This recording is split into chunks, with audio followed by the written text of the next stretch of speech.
আপনি যখন চিয়া বীজ খান তখন এগুলো শরীরের ভেতরে তরল শোষণ করে ফুলে ওঠে এবং হজমতন্ত্রের মধ্য দিয়ে জেলির মতো একটি স্তর তৈরি করে।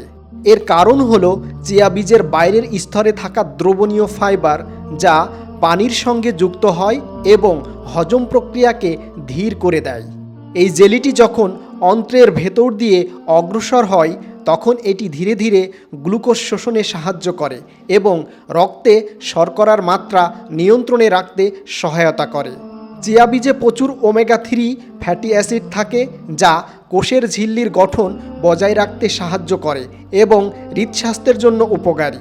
এতে থাকা ফাইবার উপকারী অন্ত্রের ব্যাকটেরিয়াকে পুষ্টি যোগায়, ফলে অন্ত্রের মাইক্রোবায়োম ভারসাম্যপূর্ণ থাকে। এছাড়াও চিয়া বীজে রয়েছে উদ্ভিজ্জ প্রোটিন, ক্যালসিয়াম, ম্যাগনেসিয়াম ও আয়রন, যা পেশির কার্যক্ষমতা, হাড়ের দৃঢ়তা এবং শরীরের সামগ্রিক বিপাকীয় স্থিতিশীলতা বজায় রাখতে সহায়তা করে।